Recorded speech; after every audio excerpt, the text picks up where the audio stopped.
तो अस्सलाम वालेकुम दोस्तों, उम्मीद करता हूँ कि आप सब खैरियत से होंगे। तो वीडियो स्टार्ट करने से पहले आप लोगों से एक छोटी सी रिक्वेस्ट है कि अगर आप चैनल पर न्यू आए हैं तो ओल्ड वीडियो भी फोर्ट्रान की देख लें ताकि आपके नॉलेज में थोड़ा सा इजाफा हो जाए। तो आज की इस वीडियो में हमने फोर्ट्रान को थोड़ा मॉडर्न वे में लिखना है और उसके बाद लूप स्ट्रक्चर को डिस्कस करेंगे। तो स्टार्ट करते हैं सबसे पहले प्रोग्राम, फिर प्रोग्राम का नेम जो कि मैं एस दे रहा हूँ, आपकी मर्जी से आप कोई भी दे दें। उसके बाद फिर प्रिंट में आए, प्रिंट में आपने कोई मैसेज शो करवाना है, उसे आप सिंगल कोटेशन में लिखें या डबल में लिखें, उसका कोई मसला नहीं होगा, वो एज इट इज शो हो जाएगा। उसके बाद सिंपली मैंने एंड लिख दिया। तो उसके बाद मैंने रन के ऑप्शन पर क्लिक किया और हमारा मैसेज हमें एज इट इज शो हो जाता है। फिर उसके बाद मैंने स्क्रीन क्लियर कर दी और इनपुट डिस्प्ले पर आ गया। इस बार मैं लास्ट में एंड प्रोग्राम लिख रहा हूँ और जैसे ही मैंने प्रोग्राम को रन करवाया फिर वही मैसेज सेम हमें शो हो गया। तो अब लास्ट में एंड प्रोग्राम एस जो हम पहले भी लिखते आए हैं, ओल्ड मेथड है, तो इसमें कोई एरर नहीं आता। तो एक बात याद रखें कि हम फोर्ट्रान का 90 वाला वर्जन यूज़ कर रहे हैं, ठीक है। 90 में कोई एरर नहीं आता ऐसे लिखने से और 95 में भी नहीं आता। बाकी मैंने ट्राई नहीं किया किसी पर। तो अब चलते हैं हम नेक्स्ट ट्रिक की तरफ, यानी कि हमारे पास जो डेटा टाइप होता है रियल में, तो उसको इंटीजर में कैसे लेके जाना है और अगर इंटीजर है तो उसको रियल में कैसे कन्वर्ट करना है। तो सबसे पहले मैंने इंटीजर डेटा टाइप लिया और डिक्लेयर कर दिया वेरिएबल एक्स को। उसके बाद मैंने एक्स को वैल्यू दी कोई भी, जैसा कि एक्स इज इक्वल टू 10 रख दिया। उसके बाद मैंने शो करवा रहा हूँ प्रिंट में एक्स को, जो एक्स की वैल्यू होगी वो हमें शो हो जाएगी इंटीजर में। और लास्ट में मैंने लिख दिया एंड। तो जैसे ही मैंने प्रोग्राम को रन करवाया तो इंटीजर में वैल्यू 10 शो हो रही है हमें। तो एक्स को मैंने सेपरेट करके लिखा था, तो इसलिए इसको मैं एक लाइन में भी लिख सकते हैं। तो सबसे पहले इंटीजर, फिर डबल कोलन, उसके बाद एक्स इज इक्वल टू जो वैल्यू हमें देनी है वो लिख सकते हैं। तो मैसेज अगेन हमें वही शो हुआ 10 जो कि इंटीजर में है। तो ये मेथड वैसे थोड़ा शॉर्टकट है। तो अब हम इंटीजर को रियल में कन्वर्ट करेंगे। तो इसके लिए क्या करेंगे कि रियल के पेट में इंटीजर लिख देंगे, यानी कि रियल ब्रैकेट एक्स ब्रैकेट, यानी कि रियल इंटीजर को खा गया है और आंसर हमारे पास रियल में आ चुका है, यानी कि 10.000। या एक और मेथड भी है जिसमें हम फ्लोट के पेट में इंटीजर को लिखेंगे तो आंसर फिर भी रियल में ही आएगा। रियल फ्लोट एक ही चीज़ होती है। तो नेक्स्ट हम डेटा टाइप लेते हैं रियल। इसमें वाई वेरिएबल को डिक्लेयर करने के बाद उसको इनिशियलाइज भी कर देते हैं, यानी कि उसकी वैल्यू 2 रख देते हैं। तो वैल्यू देने के बाद हम इसे प्रिंट में इस वेरिएबल को शो भी करवाते हैं। तो जैसे ही हम इसको शो करवाएंगे तो आप देख सकते हैं कि 2 आ रहा है रियल में। तो पहली आउटपुट जो 10 वाली है वो तो ओल्ड है, तो न्यू है 2.000, ये रियल वाली आउटपुट है, ठीक है। अब हम इसको कन्वर्ट करेंगे इंटीजर में। तो हम क्या करते हैं कि इंट के पेट में वाई लिखते हैं जो कि रियल था, तो इसको इंटीजर में कन्वर्ट कर देगा। तो जैसे ही हम प्रोग्राम रन करवाते हैं तो आप देख सकते हैं 2 आ रहा है, बाकी पॉइंट सारे खत्म इसके हो गए, तो यानी कि ये इंटीजर बन चुका है। तो यहाँ पर एक बात याद रखें कि इम्प्लिसिट नॉन फंक्शन की गैर मौजूदगी में हमें कुछ आज़ादी मिलती है, यानी कि कोई भी वेरिएबल हम डिक्लेयर ना करवाएं, डायरेक्ट उसको वैल्यू दे दें, यानी कि x is equal to something, y is equal to something, तो वो वैल्यूज़ जो वेरिएबल होगा वो रियल डेटा टाइप में होगा। जबकि अगर कोई लूप का एलिमेंट है वो वेरिएबल, तो वो इंटीजर में होगा। जैसा कि आपने देखा कि हमने डेटा टाइप को कर दिया रिमूव और डायरेक्ट ही वेरिएबल को कोई वैल्यू दे दी, यानी कि x इज इक्वल टू 10 और y इज इक्वल टू 2 रख दिया। तो हमने जैसे प्रोग्राम रन करवाया तो दोनों वेरिएबल की वैल्यूज़ रियल में आई थी। तो अब हम चलते हैं लूप स्ट्रक्चर की तरफ। तो पिछली वीडियो में हमने डू लूप पढ़ा था, नेस्टेड डू लूप भी पढ़ा था। तो इस बार वीडियो के एंड में हम डू वाइल लूप पढ़ेंगे। खैर, अब हम सीरीज़ की बात करें कि लूप में 2 तरह की सीरीज़ होती है, एक सम की और एक प्रोडक्ट की। तो सम सीरीज़ की बात करें तो 1 + 2 + 3 प्लस से लेकर 10 तक या फिर 100 तक या 1000 तक एक सीरीज़ होती है, सबको हमने जमा करना है। तो इस सीरीज़ को चलाने के लिए हम एक वेरिएबल लेते हैं, कोई भी ले लें, जैसे सम ले ले, मैंने सम ले लिया। सम को इक्वल रखना है 0 के। 0 के इक्वल क्यों रखना है? क्योंकि 0 की एडिटिव आइडेंटिटी है, जो कि किसी चीज़ में ऐड करें तो उस पर कोई फ़र्क नहीं पड़ता। और इसी तरह अगर हम प्रोडक्ट सीरीज़ की बात करेंगे 1 × 2 × 3 से लेकर 10 तक या 100 तक या 1000 तक, कोई भी हमारे पास सीरीज़ है तो सबको मल्टीप्लाई करवाना है। तो हम क्या करते हैं कि एक वेरिएबल लेते हैं, जैसा कि मैं प्रोडक्ट ले रहा हूँ, ठीक है। तो इसको इक्वल टू हमने 1 रखना है। 1 क्योंकि 1 एक मल्टीप्लिकेटिव आइडेंटिटी है, जो कि किसी नंबर से मल्टीप्लाई करवाएं तो उसके आंसर में चेंजिंग नहीं होती। तो इस सीरीज़ को चलाने के लिए हमें 1 रखना पड़ेगा एक वेरिएबल को। तो सबसे पहले हम सम की सीरीज़ की बात करते हैं। तो सबसे पहले मैंने प्रोग्राम लिखा कि प्रोग्राम एस, डेटा टाइप मैंने ले लिया इंटीजर और इंटीजर में मैंने n वेरिएबल को डिक्लेयर करवा दिया। तो n वेरिएबल डिक्लेयर करवाने के बाद मैं प्रिंट स्टार कोमा में एक मैसेज शो करवा रहा हूँ कि इंटर अ नंबर। तो जैसे ही प्रोग्राम रन होगा तो उसे मैसेज होगा इंटर अ नंबर। नीचे रीड में मैं n वेरिएबल लिख रहा हूँ कि जो यूज़र वैल्यू इंटर करेगा तो वो n में स्टोर हो जाएगी। तो एक बात याद रखें कि जैसे ही हमें वैल्यू मिल जाए तो उसके बाद हम कंडीशंस या ऑपरेशन लगना स्टार्ट करते हैं। तो वैल्यू हमें यहाँ तक मिल गई, नीचे आते हैं अपना कंडीशन पर कि डू लूप है हमारा, ठीक हो गया। उसके बाद आई जो कि मैंने डिक्लेयर नहीं करवाया, इसको नीचे डायरेक्ट लिख रहा हूँ, ठीक है। आई इज इक्वल टू 1 के 1 से इसने स्टार्ट करना है, कोमा n जो यूज़र नंबर इंटर करेगा वहाँ तक जाना है इसने। आगे मैंने इंक्रीमेंट या डिक्रीमेंट नहीं लिखा, तो इसका मतलब ये है कि इसने 1 बाय 1 इंक्रीज़ होना है। तो नेक्स्ट सम लिखते हैं कि सम मैंने ऊपर डिक्लेयर नहीं करवाया तो डिक्लेयर करवा रहा हूँ ऊपर इंटीजर में कि सम इज़ इक्वल टू 0। तो नीचे आ रहा हूँ फिर sum is equal to sum plus i, यानी कि लेफ्ट साइड पर जो सम है वो इक्वल है राइट साइड पर सम प्लस आई के, यानी कि सम प्लस आई की जो वैल्यू होगी वो लेफ्ट साइड पर सम में स्टोर हो जाएगी। तो प्रिंट में हम लेफ्ट साइड वाला सम शो करवा रहे हैं। उसके बाद एंड डू और एंड सिंपली लिखने के बाद हम प्रोग्राम को जैसे ही रन करवाते हैं तो मैंने 10 को एंटर किया और 10 तक सम की सीरीज आ गई। तो अब अगर इसकी वर्किंग की बात करें तो सबसे पहले सम इज इक्वल टू 1 होता है, फिर 3 होता है, फिर 6 होता है, फिर 10 होता है, फिर इसी तरह चलते चलते 55 हो जाता है। तो अब ये हुआ कैसे? तो सबसे पहले हम डू लूप पे आते हैं। यहाँ पर i इज इक्वल टू 1 है और लिमिट हमने दी है 10, तो उसने 1 से स्टार्ट करना है और 10 तक जाना है। उसके बाद हम नीचे आते हैं, यहाँ पर लिखा है लेफ्ट साइड पर sum equal to right side के सम प्लस आई के, यानी कि लेफ्ट साइड वाला डिपेंड कर रहा है राइट साइड के सम प्लस आई के, यानी कि राइट साइड पर जो सम प्लस आई की वैल्यू होगी वो स्टोर हो जाएगी लेफ्ट साइड पर सम में। तो फर्स्ट टाइम राइट साइड पर सम इज इक्वल टू 0 है, आई इज इक्वल टू 1 है, तो ओवरऑल आंसर है 1, तो 1 स्टोर हो गया लेफ्ट साइड के सम में। नीचे प्रिंट में हम शो करवा रहे हैं कि सम जो सम की वैल्यू 1 है फिर वो शो हो जाएगी। तो अगेन लूप चलेगा तो i इज इक्वल टू 2 होगा और सम जो था लास्ट टाइम हमारे पास वैल्यू 1 थी, तो 1 प्लस 2 इज इक्वल टू 3। फिर अगेन लूप चलेगा तो इसी तरह फिर 3 प्लस 3 इज इक्वल टू 6। तो ये चलते चलते इस तरह 55 तक जाएगा। तो यहाँ पर हाँ सम जो है हमारे पास एक वेरिएबल था जिसमें आंसर स्टोर थे। तो अगर हम इसको मैसेज में कन्वर्ट करें, यानी कि इसको सिंगल कोटेशन डबल कोटेशन में लिख के रन करवाएं, तो जितने टाइम्स हमारी कंडीशन ट्रू होगी उतने टाइम्स हमें अपना मैसेज शो होगा, यानी कि सम हमें 10 टाइम्स शो हो जाएगा।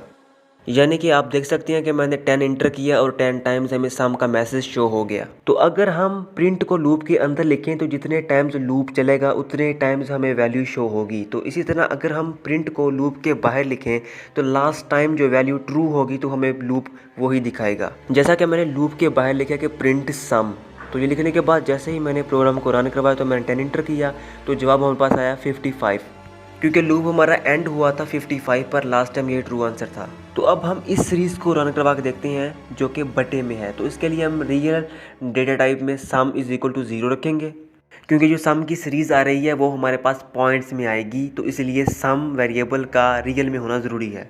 तो वीडियो के स्टार्ट में मैंने कहा था कि कुछ वेरिएबल यानी कि जो लूप के एलिमेंट होते हैं, लूप के वेरिएबल होते हैं, ठीक है, उनका इंटीजर में होना ज़रूरी है। तो लूप में हमारे पास n आ रहा है और i आ रहा है, तो ये दोनों हमारे पास इंटीजर में होने चाहिए।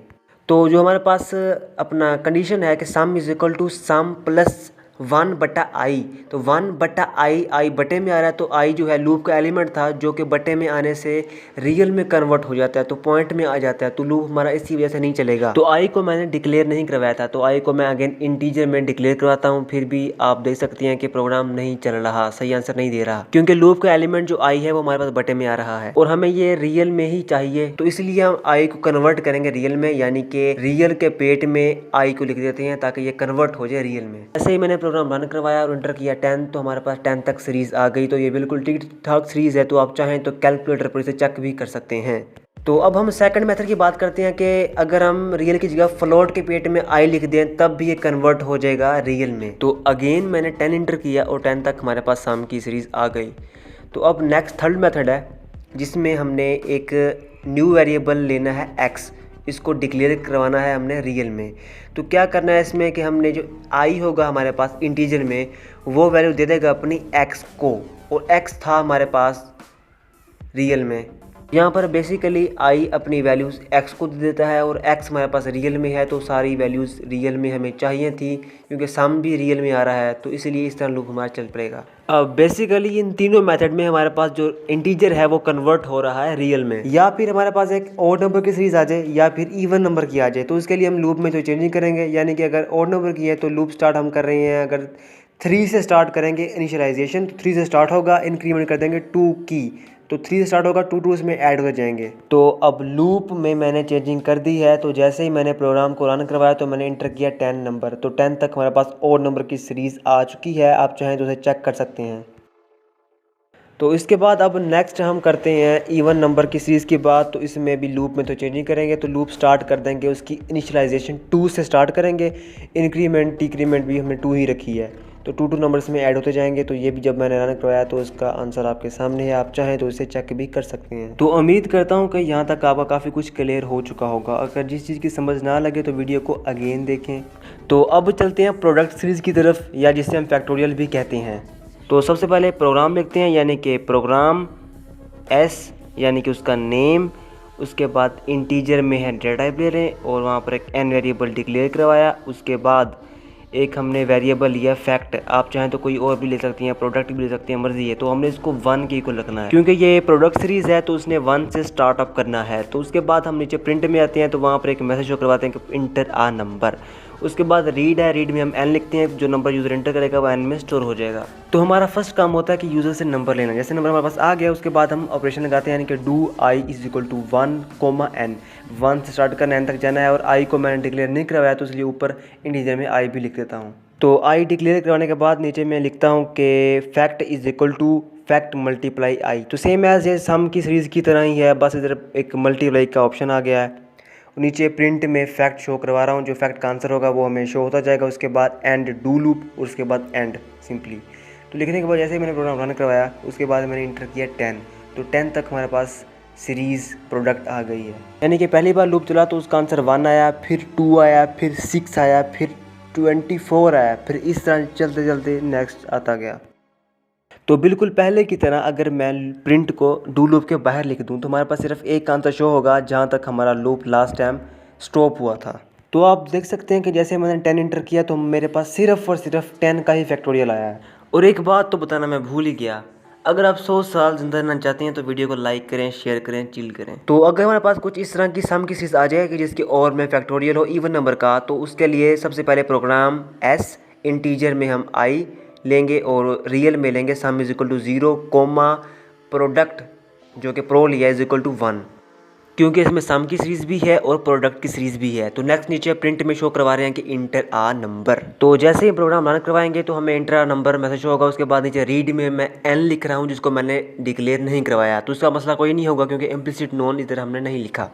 तो यहाँ तक हमारे पास वैल्यू आ जाएगी। उसके बाद नीचे do i is equal to 2, n वो जो हम इंटर करेंगे वहाँ तक इसने जाना है, आगे कोमा इंक्रीमेंट या डिक्रीमेंट। तो अगर मैं अंदर कुछ ना लिखूँ तब भी 1 इंक्रीज़ होगा, अगर मैं 1 लिख दूँ तब भी 1/1 इंक्रीज़ होगा। तो नीचे लिखते हैं कि हम pro is equal to pro multiply i, तो इसमें सारों का फैक्टोरियल आ जाएगा, लेकिन हमें सिर्फ इवन नंबर का चाहिए। तो इसके लिए हम क्या करते हैं कि एक कंडीशन लगाते हैं कि इफ़ मॉडुलस ऑफ आई को हम डिवाइड करें 2 से तो वो इक्वल टू 0 आ जाए, तो कंडीशन हमारी ट्रू होगी। तो नीचे हम लिखेंगे sum is equal to sum plus 1 over pro, यानी कि यहाँ बटे में हमारे पास फैक्टोरियल आ जाएगा। तो अगर ये कंडीशन फॉल्स है तो मतलब ऑड नंबर है तो वो स्किप हो जाएंगे, तो वो इसमें नहीं आएंगे। तो हमने इसको शो भी करवाना है, तो लिखेंगे प्रिंट सम, उसके बाद एंड इफ़, फिर एंड डू, उसके बाद सिंपली एंड लिखने के बाद प्रोग्राम को जैसे मैं रन करवाता हूँ तो पहला प्रिंट शो होता है कि इंटर अ नंबर, तो उसमें नंबर में 100 शो करता हूँ, तो 100 तक इवन नंबर है, सबका फैक्टोरियल आ जाता है हमारे पास। तो आप चाहें तो 10 का भी कर सकते हैं, उसको चेक भी कर सकते हैं कैलकुलेटर के ऊपर, ठीक है, ताकि आपकी प्रैक्टिस हो जाए। तो अगर मैं इधर इम्प्लिसिट नॉन फंक्शन भी लिखता तो मुझे एन वेरिएबल जो कि मैंने डिक्लेयर नहीं करवाया था उसको भी डिक्लेयर करवाना पड़ना था। और बहुत से कंपाइलर्स में ये वाला फंक्शन जो है ना वो अवेलेबल होता है, तो वो कहता है कि सारे वेरिएबल आप डिक्लेयर कराएं, इसमें आपको कोई आज़ादी नहीं मिलनी। खैर, अब हम लूप की तीसरी टाइप को डिस्कस करते हैं जिसका नाम है डू वाइल लूप, जो कि इतना यूज़ नहीं होता। सबसे पहले सिंटैक्स की बात करें तो सबसे पहले इसका इनिशियलाइजेशन है वो अलग है साइड पर, ठीक है। उसके बाद नीचे डू वाइल ये कीवर्ड है वैसे ही आएगा। उसके बाद ब्रैकेट के अंदर हमने कंडीशन लिखनी है, ठीक है। उसके बाद स्टेटमेंट्स हैं हमारी, स्टेटमेंट्स के बाद हमने एंड डू कर देना है।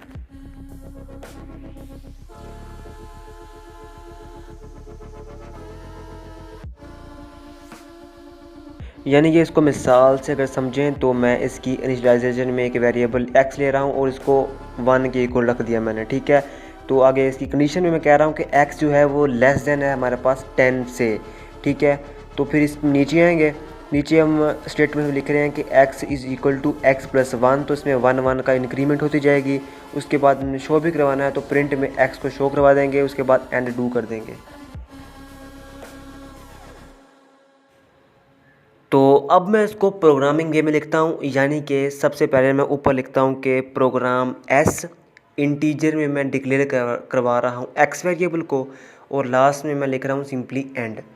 तो एंड लिखने के बाद जैसे ही मैंने प्रोग्राम को रन करवाया तो हमारा प्रोग्राम जो है 2 से स्टार्ट हुआ और 10 तक जा रहा है, लेकिन 2 से स्टार्ट इसको नहीं होना चाहिए था, इसको 1 से स्टार्ट होना चाहिए था और 9 तक जाना चाहिए था, क्योंकि कंडीशन के अकॉर्डिंग तो यही था कि हमारे पास जो है x लेस देन 10 है। तो इसमें इसकी कोई गलती नहीं है, क्योंकि हमने जो इंक्रीमेंट की है वो प्रिंट से पहले की है, अब वो प्रिंट के बाद करेंगे। तो ये 1 से लेके 9 तक ही चलेगा लूप हमारा, जैसा कि आप देख सकते हैं। तो अब हम क्या करते हैं कि कंडीशन में अगर हम लेस देन और इक्वल टू भी लिख दें तो फिर क्या होगा, 10 भी इसमें इंक्लूड हो जाएगा, तो सीरीज 1 से लेके 10 तक शो होगी। तो अगर हम इंक्रीमेंट में 2 लिख कर प्रोग्राम को रन करवाएं तो फिर क्या होगा कि हमारे पास ऑड नंबर शो हो जाएंगे 1 से लेके 9 तक, जैसा कि आप देख सकते हैं।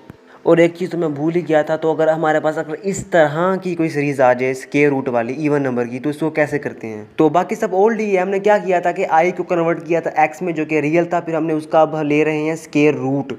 तो 1/SQRT की ब्रैकेट में एक्स लिख दिया हमने, इसका स्क्वायर रूट आ जाएगा। तो जैसे ही मैंने प्रोग्राम रन करवाया तो हमें इवन नंबर 10 तक इसकी सीरीज़ शो हो गई, ठीक है। तो आप इसे चेक भी कर सकते हैं। बाकी इसके अलावा आप ओड नंबर की खुद सीरीज़ रन करवाएं, चेक करें उसकी, ठीक है। अगर होगी तो ठीक, अगर नहीं हुई तो आप कमेंट कर सकते हैं यूट्यूब पर।